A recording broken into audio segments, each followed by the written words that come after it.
Price the lord. ದೇವ್ರ ನಾಮಕ್ಕೆ ಸ್ತೋತ್ರವಾಗಲಿ. ಮತ್ತೊಮ್ಮೆ ಎಲ್ಲರಿಗೆ ಫ್ರೀಡಮ್ ಇನ್ ಟ್ರೂತ್ ಮಿನಿಸ್ಟ್ರಿ ವತಿಯಿಂದ ವಂದನೆ ಸಲ್ಯೂಷನ್ ಆಗಿದೆ. ಇವತ್ತು ಒಂದು ವಾಕ್ಯವನ್ನು ನಾವು ಧ್ಯಾನಿಸಿಕೊಳ್ಳೋಣ ಕ್ಲುಪ್ತವಾಗಿ. ಅದೇನೆಂದರೆ, ಯಾರ ಮಾತುಗಳನ್ನು ನಾವು ಕೇಳುತ್ತಾ ಇದ್ದೇವೆ? ಯಾರ ಮಾತುಗಳನ್ನು ನಾವು ಕೇಳುತ್ತಾ ಇದ್ದೇವೆ?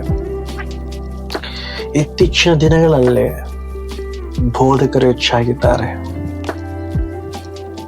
ಸೇವಕರು ಹೆಚ್ಚಾಗಿದ್ದಾರೆ. ಸೋಷಿಯಲ್ ಮೀಡಿಯಾದಲ್ಲಿ ಎಷ್ಟೋ ದೊಡ್ಡ ಸೇವಕರಾಗಿರಬಹುದು, ಚಿಕ್ಕ ಸೇವಕರಾಗಿರಬಹುದು, ಸಾಮಾನ್ಯ ಸೇವಕರಾಗಿರಬಹುದು, ದೇವರ ವಾಕ್ಯಗಳನ್ನು ಬೋಧಿಸ್ತಾ ಇದ್ದಾರೆ, ದೇವರ ಮಾತುಗಳನ್ನು ಬೋಧಿಸ್ತಾ ಇದ್ದಾರೆ. ಎಷ್ಟೋ ಪ್ರಾರ್ಥನೆ ಕೂಟದಲ್ಲಿ ಇರಬಹುದು, ಎಷ್ಟೋ ಚರ್ಚಸ್ನಲ್ಲಿ ಇರಬಹುದು, ವಾಕ್ಯವನ್ನು ಬೋಧಿಸ್ತಾ ಇದ್ದಾರೆ, ದೇವರ ಮಾತುಗಳನ್ನು ಬೋಧಿಸ್ತಾ ಇದ್ದಾರೆ.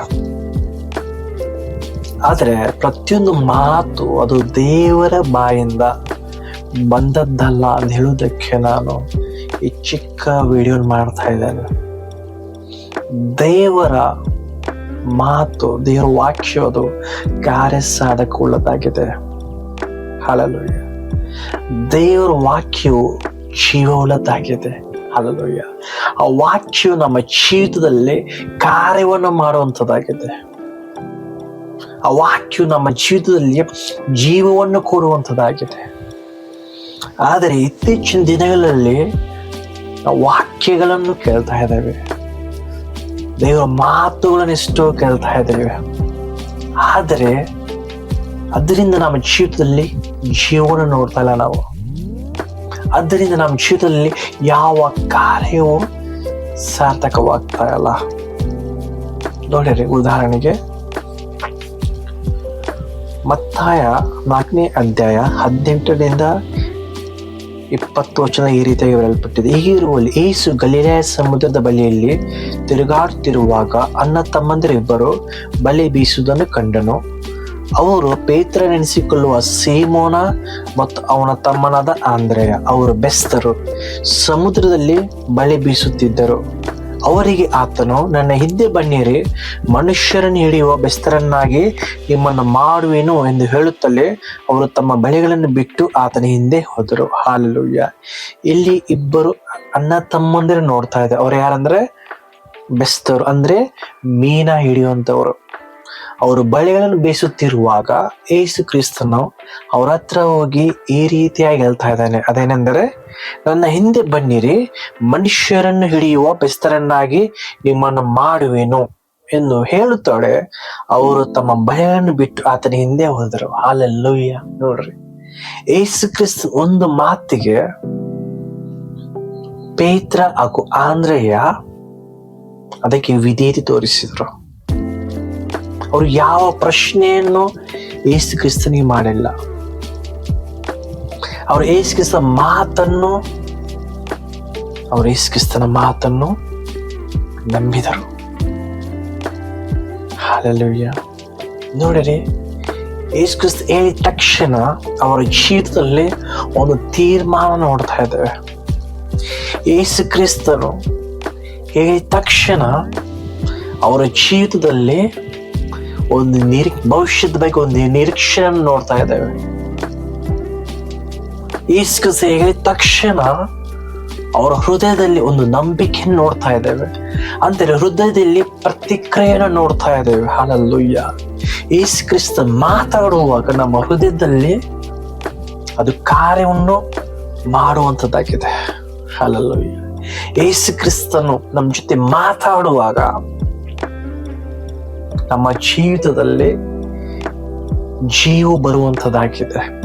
ಅದೇ ರೀತಿ ಎಷ್ಟೋ ನಾವು ವಾಕ್ಯ ಕೇಳ್ತಾ ಇದ್ದೇವೆ, ಎಷ್ಟೋ ಮಾತುಗಳು ನಾವು ಕೇಳ್ತಾ ಇದ್ದೇವೆ ಸೇವಕರ ಬಾಯಿಗಳಿಂದ. ಬಟ್ ಎಷ್ಟು ಜನ ಜೀವಿತದಲ್ಲಿ ಜೀವವಿದೆ? ಎಷ್ಟು ಜನ ಜೀವಿತದಲ್ಲಿ ಆ ವಾಕ್ಯವು ಕಾರ್ಯವನ್ನು ಮಾಡ್ತಾ ಇದೆ? ಎಷ್ಟು ಜನ ಜೀವಿತದಲ್ಲಿ ಒಂದು ತೀರ್ಮಾನವನ್ನು ನೋಡ್ತಾ ಇದ್ದೇವೆ? ಎಷ್ಟೊಂದು ಜೀವಿತದಲ್ಲಿ ಒಂದು ಬದಲಾವಣೆಯನ್ನು ನೋಡ್ತಾ ಇದ್ದೇವೆ ನಾವು? ಎಷ್ಟೊಂದು ಜೀವಿತದಲ್ಲಿ ಆ ವಾಕ್ಯ ಕೇಳಿದ ತಕ್ಷಣ ಜೀವಿತದಲ್ಲಿ ನಿರೀಕ್ಷಣೆ ಬರ್ತಾ ಇದೆ? ಎಷ್ಟು ಜನ ಜೀವಿತದಲ್ಲಿ ಕೇಳಿದ ತಕ್ಷಣ ಹೃದಯದಲ್ಲಿ ಒಂದು ನಂಬಿಕೆ ಬರ್ತಾ ಇದೆ. ನಂಬಿಕೆ ಬರುತ್ತದೆ ಕೇಳೋದ್ರಿಂದ. ಇವತ್ತು ನಾನು ಕೇಳ್ತಾ ಇದ್ದ ನಮ್ಮಲ್ಲಿ ಯಾಕೆ ನಂಬಿಕೆ ಬರ್ತಾ ಇಲ್ಲ? ಇದರ ಅರ್ಥವೇನು ಗೊತ್ತಾ? ನೀವು ಕೇಳುತ್ತಾ ಇರೋದು ದೇವರ ಮಾತು ಕೇಳ್ತಾ ಇರ್ಬೋದು, ಬಟ್ ಅದು ದೇವರ ಬಾಯಿಂದ ಬಂದದ್ದಲ್ಲ, ಅದು ಮನುಷ್ಯರ ಬಾಯಿಂದ ಬಂದಿದ್ದ ಕಾರಣ ಅದು ನಿಮ್ಮಲ್ಲಿ ಜೀವನ ಉಂಟು ಮಾಡ್ತಾ ಇಲ್ಲ, ನಿಮ್ಮ ಜೀವನದ ಕಾರ್ಯವನ್ನು ಮಾಡ್ತಾ ಇಲ್ಲ. ಹಾಲಲ್ಲ, ಅದಕ್ಕಾಗಿ ವಾಕ್ಯದಲ್ಲಿ ಈ ರೀತಿ ಬರೆಯಲ್ಪಟ್ಟಿದೆ, ಮನುಷ್ಯನ ರೊಟ್ಟಿನಿಂದ ಮಾತ್ರದಿಂದಲ್ಲ, ದೇವರ ಬಾಯಿಂದ ಹೊರಡ ಪ್ರತಿಯೊಂದು ಮಾತಿನಿಂದ ಆತನು ಬದುಕುವನಾಗಿದ್ದಾನೆ ಅಂತೇಳಿ. ಇವತ್ತು ಯಾಕೆ ನೀವು ಬದುಕಲಿಕ್ಕೆ ಆಗ್ತಾ ಇಲ್ಲ? ಯಾಕೆ ಎಷ್ಟು ಸ್ಟ್ರಗಲ್ಸ್ ನೋಡ್ತಾ ಇದ್ದಾರೆ ಕ್ರಿಶ್ಚಿಯನ್ ಲೈಫ್ದಲ್ಲಿ? ಎಷ್ಟೋ ಜನ ವಾಕ್ಯ ಕೇಳ್ತಾ ಇದಾರೆ, ಎಷ್ಟು ವರ್ಷಗಳನ್ನ ಕೇಳ್ತಾ ಇದಾರೆ, ಆದ್ರೆ ಅವ್ರ ಜೀವಿತ ಒಂದೇ ರೀತಿಯಾಗಿರುತ್ತೆ. ಒಂದು ಸಮಸ್ಯೆ ನಂತರ ಇನ್ನೊಂದು ಸಮಸ್ಯೆ, ಒಂದು ರೋಗದ ನಂತರ ಇನ್ನೊಂದು ರೋಗ. ಹೌದಲ್ರಿ? ಜೀವಿತದಲ್ಲಿ ಯಾವ ಬದಲಾವಣೆವಿಲ್ಲ, ಜೀವಿತದಲ್ಲಿ ಯಾವ ಪರಿವರ್ತನೆ ಇಲ್ಲ, ಜೀವಿತದಲ್ಲಿ ಯಾವ ತೀರ್ಮಾನವಿಲ್ಲ, ಜೀವಿತದಲ್ಲಿ ಯಾವ ಜೀವವಿಲ್ಲ, ಜೀವಿತದಲ್ಲಿ ಯಾವ ಆಶೀರ್ವಾದವನ್ನು ನೋಡ್ತಾ ಇಲ್ಲ ನಾವು. ಯಾಕೆ ಗೊತ್ತಾ?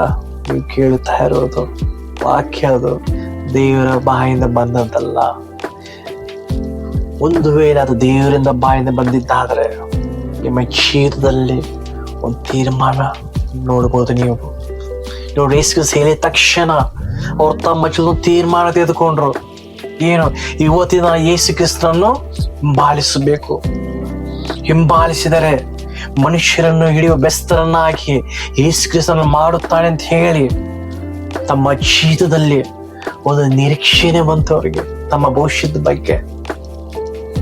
ಯೇಸು ಕ್ರಿಸ್ತನ ಮೇಲೆ ಒಂದು ನಂಬಿಕೆ ಹುಟ್ಟಿತು ಅವರಲ್ಲಿ. ಹೇಗೆ? ಯೇಸು ಕ್ರಿಸ್ತನ್ ಮಾತಾಡುವಾಗ, ಹಲ್ಲೆಲೂಯಾ, ಯಾವಾಗ ನಾವು ದೇವರ ಮಾತುಗಳನ್ನು ಕೇಳುವಾಗ, ಆ ದೇವರ ಬಾಯಿಂದ ಹೊರಡುವ ಮಾತುಗಳು ನಮ್ಮ ಜೀವಿತದಲ್ಲಿ ಕೇಳುವಾಗ ನಮ್ಮ ಜೀವ ಬರುತ್ತೆ. ಹಲ್ಲೆಲೂಯಾ. ಆ ಮಾತು ನಮ್ಮ ಜೀವ ಕಾರ್ಯವನ್ನು ಮಾಡುವಂತದ್ದಾಗಿದೆ. ಹಲ್ಲೆಲೂಯಾ. ಆ ಮಾತು ನಮ್ಮ ಜೀವ ಪರಿವರ್ತನೆ ತರುವಂತದ್ದಾಗಿದೆ. ಹಲ್ಲೆಲೂಯಾ. ಆ ಮಾತು ನಮ್ಮ ಜೀವ ತೀರ್ಮಾನ ತೆಗೆದುಕೊಳ್ಳುವಂತೆ ಸಹಾಯ ಮಾಡುವಂತದ್ದಾಗಿದೆ. ಹಲ್ಲೆಲೂಯಾ. ಆ ಮಾತು ನಮ್ಮ ಜೀವದಲ್ಲಿ ಆಶೀರ್ವಾದ ತೆಗೆದುಕೊಂಡು ಬರುವಂತದ್ದಾಗಿದೆ. ಹಲ್ಲೆಲೂಯಾ. ಆ ಮಾತು ನಮ್ಮ ಜೀವ ನಿರೀಕ್ಷೆ ತರುವಂತದ್ದಾಗಿದೆ. ಹಲ್ಲೆಲೂಯಾ.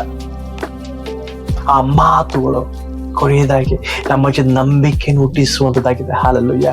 ನೋಡ್ರಿ, ಯೇಸು ಕ್ರಿಸ್ತ ಏನ್ ಹೇಳಿದಾನಂದ್ರ, ನೀವು ನನ್ನ ನಂಬಿದರೆ ನನ್ನ ಮಹಿಮೆ ನೀವು ನಿಮ್ಮ ಜೀವಿತ ನೋಡ್ರಿ ಅಂತ ಹೇಳಿ. ಹೌದು ಪ್ರಿಯರೇ, ಈಗ ನೋಡ್ರಿ, ಯೇಸು ಕ್ರಿಸ್ತನ ಮಹಿಮೆ ನಮ್ಮ ಜೀವಿತ ನೋಡಬೇಕಂದ್ರೆ ನಮ್ಮಲ್ಲಿ ಏನಿರಬೇಕು? ನಂಬಿಕೆ ಬೇಕು. ಈ ನಂಬಿಕೆ ಹೇಗೆ ಬರುತ್ತದೆ?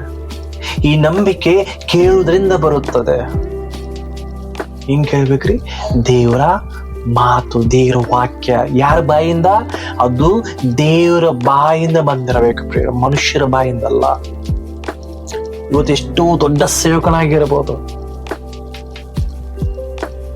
ಆ ವ್ಯಕ್ತಿ ಮಾತಾಡುವುದಾದರೆ ನಿಮ್ಮ ಜೀವಿತದಲ್ಲಿ ಯಾವ ನಂಬಿಕೆ, ಯಾವ ನಿರೀಕ್ಷೆ ನಿಮ್ಮ ಜೀವಿತದಲ್ಲಿ ಬರುವುದಿಲ್ಲ. ಬಟ್ ದೇವರು ಆ ವ್ಯಕ್ತಿಯ ಮುಖಾಂತರವಾಗಿ ಮಾತಾಡುವಾಗ ನಿಮ್ಮ ಜೀವ ಬರುತ್ತೆ. ಹಲ್ಲೆಲೂಯಾ. ನಿಮ್ಮ ಜೀವಿತದಲ್ಲಿ ಭವಿಷ್ಯದ ಬಗ್ಗೆ ಒಂದು ನಿರೀಕ್ಷೆ ಬರುತ್ತೆ. ಹಲ್ಲೆಲೂಯಾ. ನಿಮ್ಮ ಜೀವಿತದಲ್ಲಿ, ನಿಮ್ಮ ಹೃದಯದಲ್ಲಿ ಒಂದು ನಂಬಿಕೆ ಬರುತ್ತೆ. ಹಲ್ಲೆಲೂಯಾ. ನೀವು ನಂಬುವಾಗ, ಹಲ್ಲೆಲೂಯಾ, ದೇವರ ಮಹಿಮೆಯನ್ನು ನೀವು ಜೀವಿತ ನೋಡೋದ್ರಾಗಿದ್ದೀರಿ. ಅದಕ್ಕೆ ಎಷ್ಟು ಫ್ಯಾಮಿಲೀಸ್, ಕುಟುಂಬಗಳು ಸ್ಟ್ರಗಲ್ ಮಾಡ್ತಾ ಇದ್ದಾರೆ. ಆತ್ಮಿಕವಾಗಿ, ಶಾರೀರಿಕವಾಗಿ, ಆರ್ಥಿಕವಾಗಿ, ಪ್ರತಿಯೊಂದು ವಿಷಯದಲ್ಲಿ ಯಾಕೆ ಸ್ಟ್ರಗಲ್ ಮಾಡ್ತಾ ಇದ್ದಾರೆ? ಯಾಕೆ ಅಂದ್ರೆ ನೀವು ಕೇಳ್ತಾ ಇದ್ದೀರಿ, ಬಟ್ ದೇವರ ಬಾಯಿಂದ ಬಂದ ಮಾತುಗಳು ನೀವು ಕೇಳ್ತಾ ಇಲ್ಲ. ಎಷ್ಟು ಜನ ಕೇಳ್ತಾ ಇದ್ದಾರೆ, ಬಟ್ ಅದು ಗ್ರಹಿಸ್ಲಿಕ್ಕೆ ಆಗ್ತಾ ಇಲ್ಲ. ಯಾವ್ದು ದೇವರಿಂದ ಬಂದಿದ್ದಾವೋ, ಯಾವ್ದು ಮನುಷ್ಯರ ಬಾಯಿಂದ ಬಂದಿದ್ದಾವೋ, ಯಾವ್ದು ಸೈತಾನಿಂದ ಬಂದಿದ್ದಾವೋ ಗ್ರಹಿಸಲಿಕ್ಕೆ ಮನುಷ್ಯರಿಗೆ ಆಗ್ತಾ ಇಲ್ಲ. ಈ ರೀತಿಯಾಗಿ ನಾವು ಗ್ರಹಿಸಬೇಕಂದ್ರೆ ಪ್ರತಿಯೊಬ್ಬರಿಗೆ ಮುಖ್ಯವಾಗಿ ಬೇಕಾಗಿರೋದು ಏನಂದ್ರೆ ಪರಿಶುದ್ಧಾತ್ಮನ ವರ ಬೇಕಾದೇನೆಂದ್ರೆ ಆತ್ಮ ವಿವೇಚನ ವರ. ಹಲ್ಲೆಲೂಯಾ. ಆತ್ಮ ವಿವೇಚನ ವರ ನಮ್ಮ ಚಿತ್ತದಲ್ಲಿ ಇರುವಾಗ ಯಾವ ಮಾತು ದೇವರ ಬಾಯಿಂದ ಬಂದಿದೋ, ಯಾವ ಮಾತು ಮನುಷ್ಯರ ಬಾಯಿಂದ ಬಂದಿದೋ, ಯಾವ ಮಾತು ಸೈತಾನ ಮಾತಿನ ಬಾಯಿಂದ ಬಂದಿದೆಯೋ ನಾವು ತಿಳಿದುಕೊಳ್ಳುವುದಕ್ಕೆ ನಮಗೆ ಸಹಾಯಕವಾಗುತ್ತದೆ. ಹಾಲೆಲೂಯ. ಈ ರೀತಿಯಾಗಿ ನೋಡ್ರಿ, ಅದಕ್ಕಾಗಿಯೇ ನಮ್ಮ ಜೀವಿತದಲ್ಲಿ ನಾವು ಆಸರೆ ನೋಡ್ಲಿಕ್ಕೆ ಆಗ್ತಾ ಇಲ್ಲ, ನಾವು ಜೀವಿತದಲ್ಲಿ ನಾವು ಮುಂದೆ ಸಾಗ್ಲಿಕ್ಕೆ ಆಗ್ತಾ ಇಲ್ಲ. ಇವತ್ತು ನಾವು ಮನುಷ್ಯನ ಮಾತುಗಳನ್ನು ಕೇಳುವುದಾದ್ರೆ ನಮ್ಮ ಜೀವಿತದಲ್ಲಿ ನಾವು ಎಷ್ಟೋ ಕಳೆದುಕೊಳ್ಳಬೇಕಾಗುತ್ತದೆ. ಅದಕ್ಕೆ ಎಷ್ಟೋ ಜನ ತಮ್ಮ ಆತ್ಮೀಯ ಜೀವಿತದಲ್ಲಿ ಶಾರೀರಿಕವಾಗಿ, ಆರ್ಥಿಕವಾಗಿ ಎಷ್ಟೋ ಜನ ಕಳೆದುಕೊಂತಾ ಇದ್ದಾರೆ, ನಷ್ಟದಲ್ಲಿದ್ದಾರೆ, ಕಷ್ಟದಲ್ಲಿದ್ದಾರೆ, ಸಮಸ್ಯೆ ಸಿಲುಕಾಗಿಕೊಂಡಿದ್ದಾರೆ. ಕಾರಣವೇನು ಗೊತ್ತಾ? ಅವ್ರ ಹತ್ರ ದೇವರ ಬಾಯಿಂದ ಬಂದಿರುವಂತ ಮಾತುಗಳಿಲ್ಲ, ಮನುಷ್ಯರ ಬಾಯಿಂದ ಬಂದಿರುವಂತ ಮಾತುಗಳಿದ್ದಾವೆ, ಸೈತಾನ ಬಾಯಿಂದ ಬಂದಿರುವಂತ ಮಾತುಗಳು ಅವರ ಜೀವಿತದಲ್ಲಿದ್ದಾವೆ. ಇವತ್ತು ನಮ್ಮ ಹತ್ರ ಯಾವ ಮಾತುಗಳಿದ್ದಾವೆ ಒಂದು ಸಲ ಪರಿಶೀಲಿಸಿಕೊಳ್ಳಬೇಕಾಗಿದೆ.